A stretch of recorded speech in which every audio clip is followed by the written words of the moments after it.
The anti-American shouts are growing louder. The demonstrations are getting bigger. While most of Indonesia's 190 million Muslims are considered moderate, there are extremist groups willing and able to turn the current terrorist crisis to their own advantage, playing on fears that innocent Muslims would die in any planned American attack. Dari sekarang, stop. From now, stop. Stop your plan to attack Afghanistan. If not, and innocent civilians are sacrificed, then America is starting a second crusade, and we are ready to fight for our holy war. Habib Rizieq is the leader of the radical Islamic Defenders Front, one of the groups which last week conducted sweeps of upmarket hotels, searching for Americans, warning them to leave Indonesia. No one doubts the group's ability to carry out threats against opponents. Last year, members were filmed attacking some of Jakarta's Western-style bars and restaurants during a campaign to curb un-Islamic practices. In the latest wave of harassment, radicals have promised to destroy the American embassy and kill the US ambassador. That has sparked an exodus of US workers and their families. Many American businesses are shutting down. Mereka memang tidak terikat dan tidak ada kaitan dengan kebijakan politik yang diambil oleh pemerintah. They are not responsible for what their government is doing, but nevertheless, we should ask them to leave anyway to prevent espionage among them. They should leave for their own safety. The main problem areas will be Jakarta, Yogyakarta, Solo or Surakarta, and the East Java capital of Surabaya. But Islamic specialist Dr. Greg Feely has been closely monitoring the actions of the radical groups.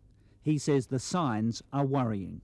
The worst case scenario is that there are massive reprisals by the US, that large numbers of Muslims are targeted in those reprisals, perhaps become the victims of attacks, and this would lead to very strong action by Islamic organisations, perhaps on the streets. They might drive out a lot of Westerners from large cities and the like in Indonesia, leading to a capital flight. What's taught in most Indonesian schools is moderate Islam. There's respect for other religions, part of the state ideology of Pancasila. For decades, under the autocratic President Suharto, Islam's political power was suppressed. In the same way, Suharto kept a lid on all possible opposition. But the 3 years since Suharto's downfall have seen a rapidly rising tide of Islamic fundamentalism. It's likely that Islamic parties are going to be able to dictate terms in politics more generally in the future. And I think that's the reason why we have to be very heedful of some of the demands that Islamic parties and groups are making. Indonesia's new president, Megawati Sukarnoputri, is a nationalist at heart. But she owes her leadership to the biggest Muslim parties who backed her push for power just 2 months ago. Already she's angered millions of Muslim hardliners by visiting Washington and promising support for the International Alliance Against Terrorism. In return, there were US pledges of aid for Indonesia's crippled economy. Her dilemma is the potential for conflict with her own political partners. If there was a massive US reprisal, I think we could expect those Islamic elements of her government to press her very strongly to make protests towards the Americans, perhaps to take diplomatic reprisals against the Americans. And this is a great risk for her because she needs American support in order to implement her process, her policies of economic revival. Muslim parties are already lining up against the Indonesian leader, led in part by the man who she helped ouster. We will not support her. Why? Because she doesn't represent Islamic community or Islamic movements. She acts on her own self. Even her party will not support her in this matter. The challenge for Indonesia's President Megawati Sukarnoputri is to calm the angry crowds. not to allow radical Islam to undermine her rule and her support for American action.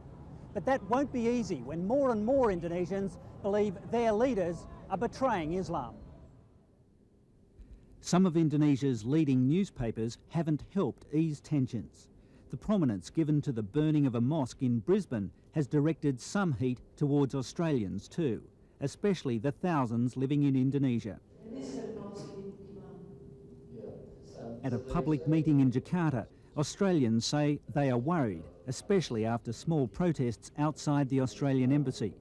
Most of these business people and government workers have lived through years of crisis in Indonesia, but they're keen to talk to Australian diplomats about greater security and possible evacuation if tensions escalate.